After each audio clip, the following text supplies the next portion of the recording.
always starting the exact same way. The joke involved a sideways glance, a smirk, and muttered comments about diversity quotas over the clatter of snapping magazines. They assumed she was merely a PR stunt in Kevlar. Then the buzzer sounded. 30 targets, 30 headshots, 30 seconds. Long before the spent brass hit the dirt, the laughter had completely died. The air inside the staging tent tasted like diesel exhaust and stale dust. It was pushing 110 degrees outside the canvas, but the heat inside was worse. It was thick, oppressive, heavy with the specific, suffocating tension of men who trusted each other implicitly, and a woman they didn't trust at all. Jess sat on a rusted folding chair, running a rag over the bolt carrier group of her HK-416. She didn't look up. She didn't need to. She could feel the weight of their stares, the cynical calculations happening behind their Oakley M frames. This was a joint workup. A mix of SEAL team, some Army Rangers who had spent the last 3 years kicking down doors in places that didn't exist on public maps, and a few agency contractors who moved with the slow, arrogant crawl of apex predators. They were tired, they were battered, and they were profoundly annoyed that a piece of social engineering had been dropped into their sandbox.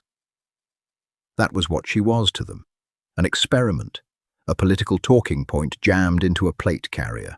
Jess pushed the bolt back into the upper receiver. It locked home with a sharp, metallic clack that cut through the low murmur of the tent. "Careful with that, Higgins," a voice drawled from the corner. It was O'Shea, heavy-set, bearded, a ranger who wore his deployments like a physical weight. He was leaning against a stack of ammo crates, a dip of tobacco swelling his lower lip. He wasn't smiling, but his eyes were mocking. "Springs tight on these new issues. Might pinch a finger." A low ripple of laughter moved through the tent. Not loud, just enough to let her know where the boundaries were drawn. Jess didn't pause. She didn't look at him.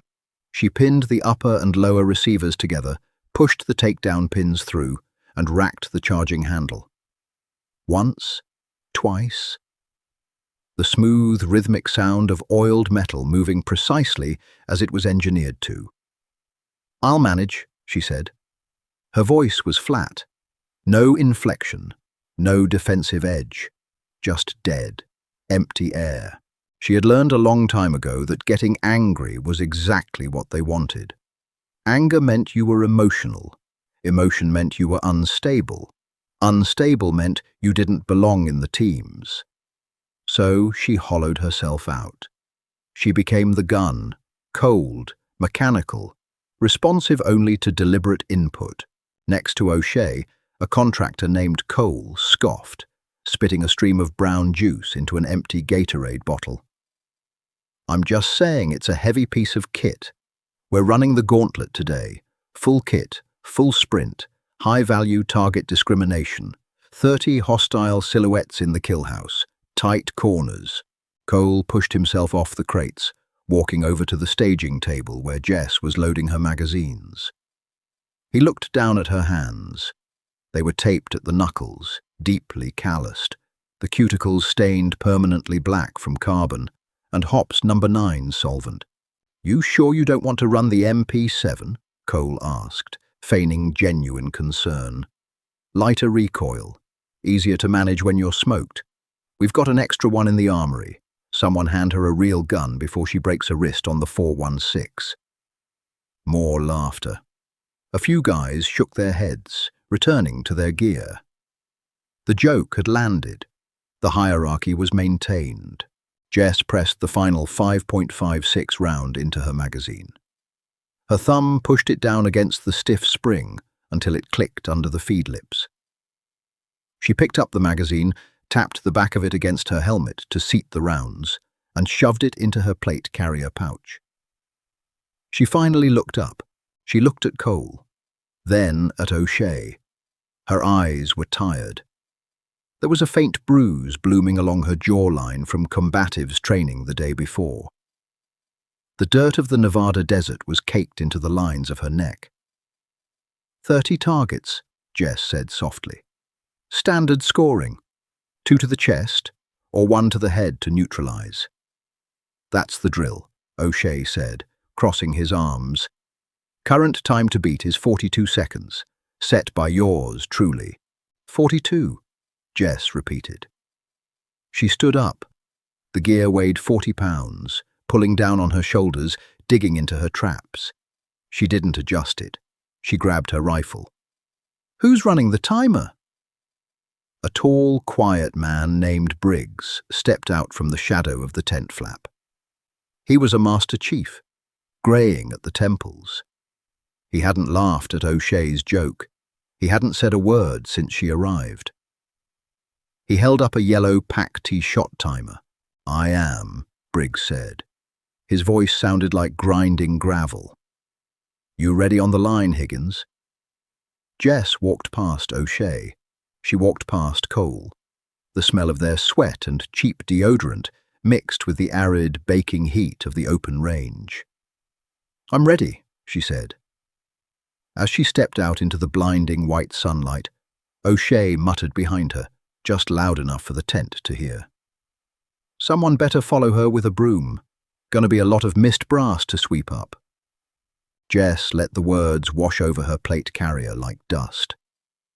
She approached the plywood door of the shoot house.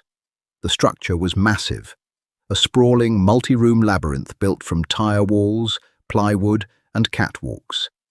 It was designed to disorient. Hallways dead-ended. Shadows swallowed the target cutouts. Hostile targets were mixed with civilian no-shoots. Cardboard cutouts of women holding babies, men holding cell phones instead of guns. You had to read the hands. You had to process the geometry of the room, discriminate the threat, pull the trigger, and move, all while your heart hammered against your ribs at 180 beats per minute. Jess stepped up to the line. She brought the buttstock of the rifle into the pocket of her shoulder. She squared her hips. Shooter ready? Briggs asked from 3 paces behind her. Jess clicked the selector switch from safe to semi. Her thumb rested naturally over the lever. She exhaled, a long, slow breath that emptied her lungs completely. The noise of the tent, the smirks, the heat, the heavy, suffocating doubt of the men standing behind the chain-link fence watching her. It all went silent. There was only the door. There was only the gun. She nodded. Beep! The shrill electronic scream of the timer tore through the desert air. Jess exploded forward. She didn't run. She flowed. The heavy wooden door splintered inward under a violent, perfectly placed front kick right by the locking mechanism. She rode the momentum of the door into the gloom of the first room, the barrel of the 416 already up. Her eye locked through the EO-Tech holographic sight. Crack, crack. A hostile silhouette in the deep left corner. 2 rounds grouped tighter than a fist, perfectly centered in the cardboard chest. She didn't stop to admire the work. Her hips were already rotating, her feet rolling heel to toe in a smooth, predatory glide that kept her upper body completely isolated from the shock of her movement. Crack, crack. Right corner. Crack. Deep center, partially obscured by a plywood barrel. 1 shot. Headbox. 5 rounds fired. 3 targets down. Total elapsed time from the buzzer. 2.8 seconds. Behind the chain-link fence, the murmurs instantly died. Cole, who had been leaning casually against a pole, slowly stood up straight. Jess hit the hallway. It was a narrow corridor choked with debris. A tripwire ran ankle-high across the floor. She stepped over it without looking down, her peripheral vision mapping the floor while her primary focus drove hard into the fatal funnel of the next doorway. She snapped the rifle up. 2 targets in the hall.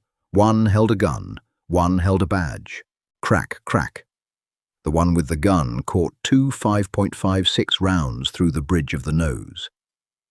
She drove past the civilian target, the barrel of her rifle dropping slightly to avoid flagging the friendly, then snapping right back into her shoulder pocket. Breach the second room. It was a chaotic layout. Couches, overturned tables, shadows stretching long and deceptive. Crack, crack, crack, crack, crack, crack. The rhythm of her shooting wasn't frantic. That was the most terrifying part to the men watching. It wasn't rushed. It was a metronome, a mechanical, terrifyingly consistent beat. Pop, pop, pause, pop, pop, pause. She was cutting the pie on the corners perfectly, exposing exactly 0 unnecessary inches of her body to the uncleared portions of the room. She was a ghost haunting a plywood house, leaving only cordite and holes in her wake. "Christ!" someone muttered in the staging area. "Target 12. Target 13. Target 14. Jess felt the familiar burn creeping into her thighs. The plate carrier dug into her collarbone, restricting her chest from fully expanding. Sweat stung her eyes, blurring the edges of her vision, but the red dot of the optic floated perfectly in the center of her reality. Room 3. Hostages. A cardboard terrorist stood behind a cardboard woman, only 3 inches of his head exposed. Jess didn't slow down. She entered the room on the move, drifting left to open the angle. Crack. The target's headbox vaporized where the round punched through. The hostage remained untouched. Target 18, target 19. Click. Her bolt locked back. Empty magazine. She was in the middle of a hallway. A target sat 20 feet away at the end of the corridor. This was where operators lost time. The transition. The fumble. Jess didn't look at the gun. She pressed the magazine release. The empty aluminum mag dropped free. Before it even hit the dirt, her left hand had already indexed a fresh 30-round PMAG from her belt, sliding it up into the magwell with violent force. Her thumb slapped the bolt catch. The bolt slammed forward, chambering a new round. Crack, crack. The target at the end of the hall took 2 to the chest. The reload had taken less than 1.2 seconds. She hadn't broken her stride. O'Shea swallowed hard. He looked down at his own hands, then back up at the monitor, tracking the overhead cameras in the kill house. His jaw was locked tight. The cynical amusement had completely drained from his face, replaced by a cold, stark realization. Jess hit the final room. The gauntlet. 7 targets scattered in a semicircle, 2 no-shoots mixed in. She burst through the threshold, stepping deep into the room to command the space. She drove the gun, left to right. Crack, crack, crack, crack, crack, headshot. Crack, crack, crack, headshot. Crack, crack, crack, crack. The final shot echoed through the plywood walls. The sound rolled out over the desert, fading into a sudden, absolute silence. Jess lowered the rifle. She thumbed the selector switch back to safe.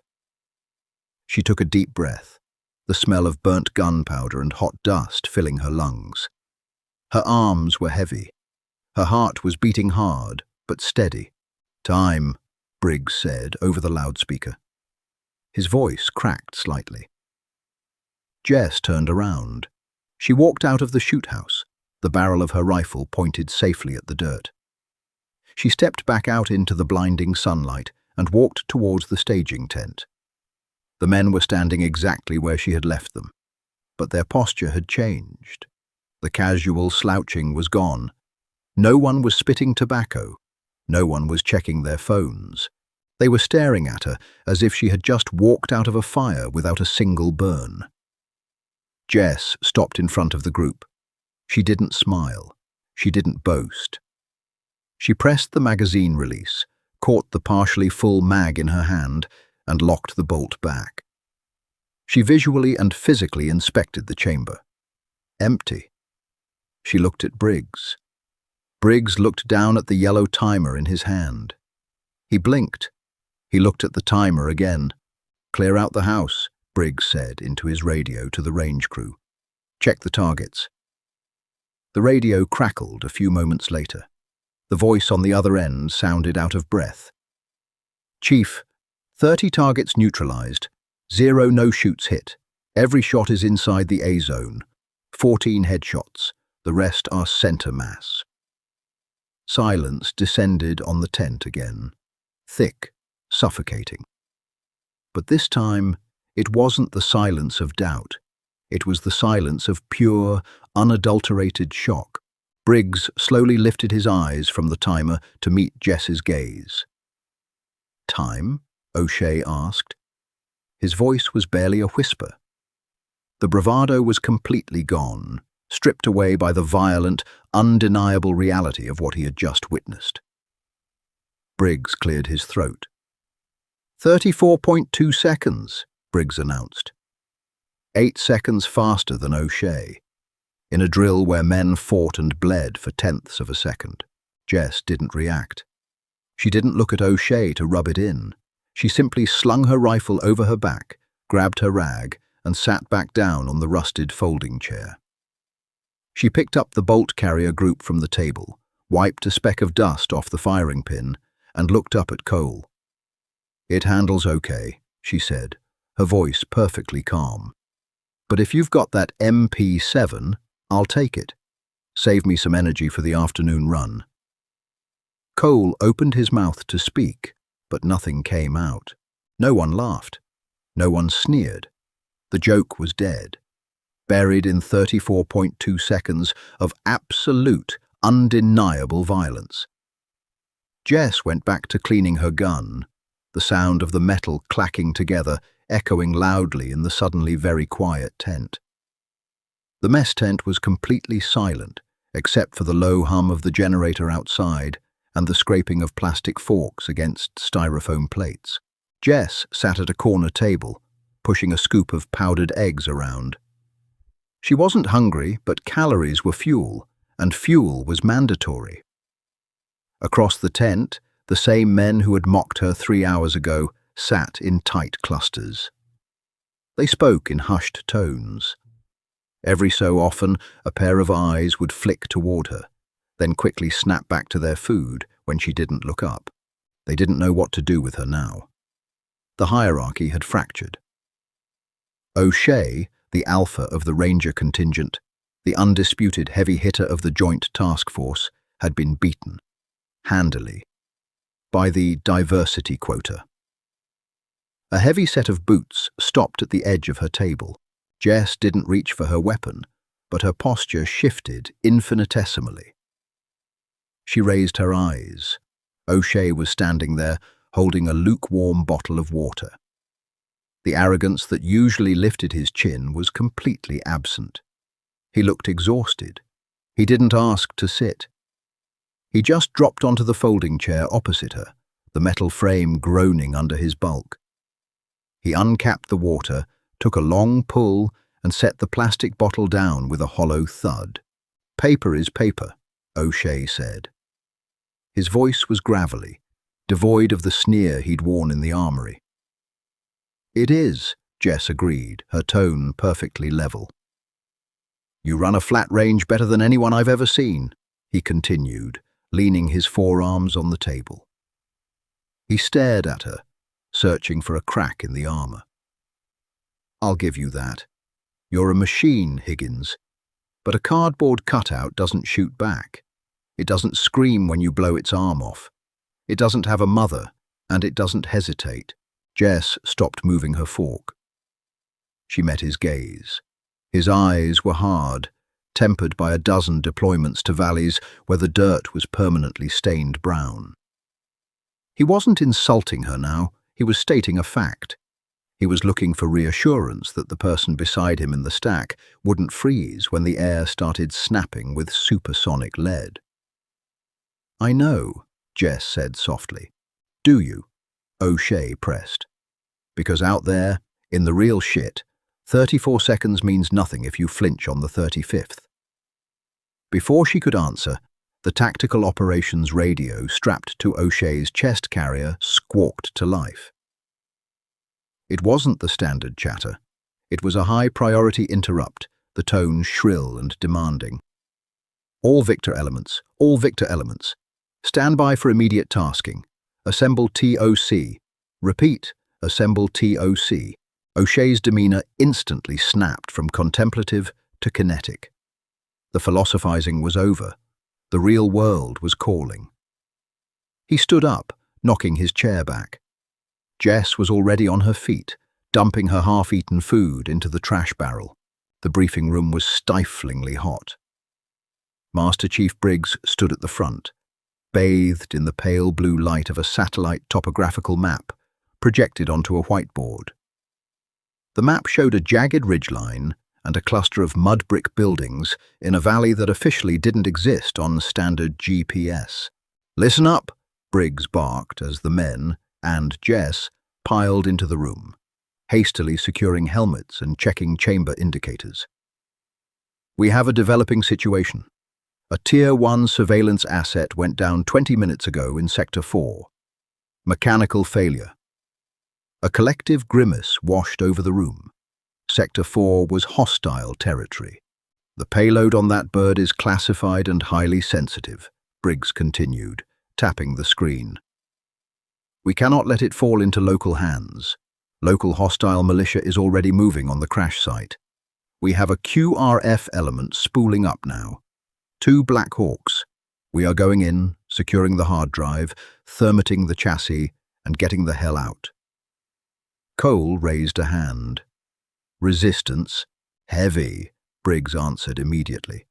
Drone feed caught at least 4 technicals armed with heavy machine guns converging on the site before it went black. "Expect dismounted infantry. Expect RPGs. This is a smash and grab, gentlemen. And lady. We hit the dirt. We move fast. We leave nothing behind." Briggs looked directly at Jess. It was a lingering look, an unspoken question. Jess gave a single, firm nod. "Gear up," Briggs ordered. "Wheels up in 5. The flight line was a symphony of roaring turbines and blowing sand. The rotors of the MH-60M Blackhawks beat against the heavy desert air, creating a concussive thump in the chest. Jess sat in the port-side door gunner's bay, her legs dangling over the edge. The safety lanyard locked securely to her rigger's belt. She pulled down her dual-tube night vision goggles, NVGs. The world snapped from pitch black into a crisp, monochromatic green. Beside her, O'Shea sat in the heavy shadows, his hands resting on the M249 SAW across his lap. No one spoke over the intercom. There was no need. The mission was clear. The stakes were absolute. As the helicopter banked hard over a jagged ridgeline, the red interior lights flashed to green. "1 minute," the crew chief yelled, holding up a single finger. Jess reached down and tapped the magazine seated in her HK-416. She clicked the selector to semi-auto. The cold detachment she felt in the shoot house descended over her mind like a heavy iron vault. The fear was there. It always was. But she didn't let it drive. She took the fear, folded it neatly into a tight, dense square, and buried it beneath a mountain of drilled repetitions. The bird flared, dust swallowing the landing zone in a blinding brownout. "Go, go, go!" Jess unclipped her lanyard and dropped into the chaos. The heat hit her first, followed instantly by the noise. It didn't sound like the range. Range gunfire was rhythmic, contained. This was a chaotic, tearing sound. The frantic popping of AK-47 fire mixed with the heavy, rhythmic thud of a DSHK anti-aircraft gun ripping the air above their heads to shreds. "Contact front," Cole screamed over the comms, his voice tight. Jess hit the dirt, her boots sliding on loose shale. The crash site was 80 meters away, burning brightly enough to wash out their NVGs. She flipped the tubes up, trusting her naked eyes in the orange glow of the flaming drone. Green tracer fire lanced out from a cluster of rocks to their left, wildly inaccurate but terrifying in volume. "O'Shea, suppress that rock formation," Briggs yelled, taking cover behind a low berm. "Higgins, Cole, bound right and flank." "Moving," Jess yelled. She tapped Cole's shoulder, and they broke cover. She didn't sprint mindlessly. She moved in the exact same smooth, heel-to-toe glide she used in the plywood house. Keep the upper body isolated. Keep the optic steady. Dirt exploded at her feet as a burst of 7.62mm rounds chewed up the ground. Cole cursed violently, stumbling as he ran. Jess grabbed his plate carrier, hauling him behind the shattered remains of a mud brick wall. "I'm hit," Cole gasped, grabbing his thigh. Blood was already pooling through his multicam trousers, looking black in the dim light. "Tourniquet," Jess ordered, her voice deadpan. She didn't look at the wound. She didn't have time. She dropped a knee, bracing her rifle over the crumbled lip of the wall. Crack, crack. She fired blindly toward the muzzle flashes, keeping their heads down while Cole desperately cranked the plastic windlass of the cat tourniquet on his leg. "Tighten it until it hurts, then tighten it again," Jess said, her eyes locked through her EO-Tech sight. Through the chaos, she saw the silhouette of a fighter breaking cover, moving to establish an enfilade position that would perfectly trap O'Shea and Briggs. The fighter was sprinting laterally, 80 yards out, partially obscured by blowing dust. Jess didn't think. The geometry of the battlefield overlaid itself onto her vision.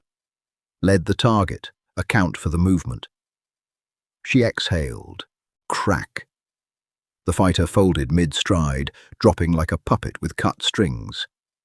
"Nice shot," Cole grunted through clenched teeth. "Can you walk?" she asked. "I can hobble." "Good enough. Stay behind me." Jess stepped out from behind the wall. O'Shea's saw was roaring now, dumping a steady stream of lead into the rocks, keeping the main element pinned. But the flanks were vulnerable. She pushed forward, advancing toward the crash site. A technical, a battered Toyota Hilux with a heavy gun mounted in the bed, came tearing around the far side of the burning wreckage, illuminating the battlefield in its high beams. The gunner in the back swung the heavy weapon toward Briggs's position. Jess didn't stop moving. She raised the rifle. Crack, crack. The windshield of the truck spider-webbed. The driver slumped over the wheel, sending the truck careening into a ditch where it violently flipped, throwing the gunner into the darkness.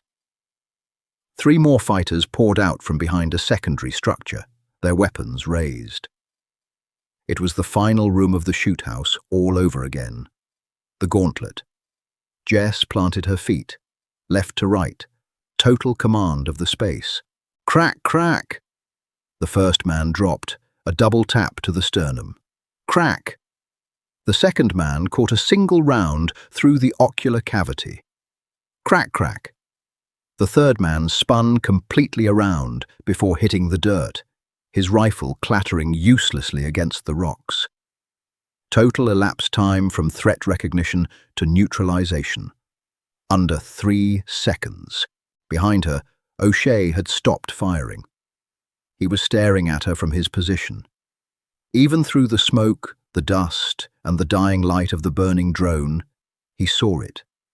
The exact same mechanical, terrifying precision. No hesitation. No wasted motion, just pure, distilled lethality. "Clear," Jess yelled, dropping her empty magazine and slamming a fresh one home in under a second. "Briggs, grab the drive." Briggs sprinted from cover, breaking open the drone's chassis with a breaching tool, ripping the hardened data drive free. He slapped a block of thermite onto the wreckage and pulled the pin. "Drive secured. Fall back to LZ." Jess grabbed Cole by the drag handle of his plate carrier, hauling him upright, "Put your weight on me," she grunted, wrapping his arm over her shoulder. They moved backward. Jess, firing one-handed with her rifle, braced against her hip, putting suppressing rounds into the darkness to keep the remaining militia at bay. The Blackhawks flared back into the LZ, the dust blinding them once more. Hands reached out from the cabin. O'Shea grabbed Cole by the harness, hauling him violently into the bird. Jess turned, firing her last 3 rounds into the approaching shadows, before throwing herself onto the metal deck of the helicopter as it immediately pitched upward, tearing away from the valley floor. The thermite charge blew, lighting the desert below them in a brilliant, blinding white flash. Inside the cabin, the noise of the rotors was deafening, but the silence among the team was profound. The green interior lights flickered back on. Cole was leaning against the bulkhead, his face pale, but he gave Jess a weak thumbs up. Jess sat on the deck, her legs splayed out. She popped the magazine out of her rifle, caught the chambered round as she racked the bolt back and safely stored it. Her hands were shaking, just a little. The adrenaline was receding, leaving behind the cold, hollow ache of surviving. She looked up. O'Shea was sitting across from her. He was covered in chalky white dust and black grease. He reached into his chest rig, pulled out a small plastic tin, and cracked the lid. He packed his lip with tobacco, then wiped his dirty hand across his mouth. He didn't smirk. He didn't offer a joke. He simply looked at Jess, reached across the shaking cabin of the helicopter, and extended his fist. Jess looked at his taped, calloused knuckles. She closed her eyes for a fraction of a second, the tension of the last 24 hours finally draining out of her shoulders. She bumped her fist against his. "Good shooting, Higgins," O'Shea yelled over the roar of the turbines. "Paper or plastic?" Jess yelled back, a faint, exhausted smile finally breaking across her face. "They all fall down. If this story grabbed you by the collar and didn't let go, hit that like button and subscribe to the channel for more deeply human, boots-on-the-ground narratives. Share this video with someone who appreciates the raw reality of tactical storytelling. We're dropping new, adrenaline-fueled content every week, honoring the quiet professionals who do the heavy lifting in the dark. Drop a comment below. What was your favorite moment from the op? See you in the next one.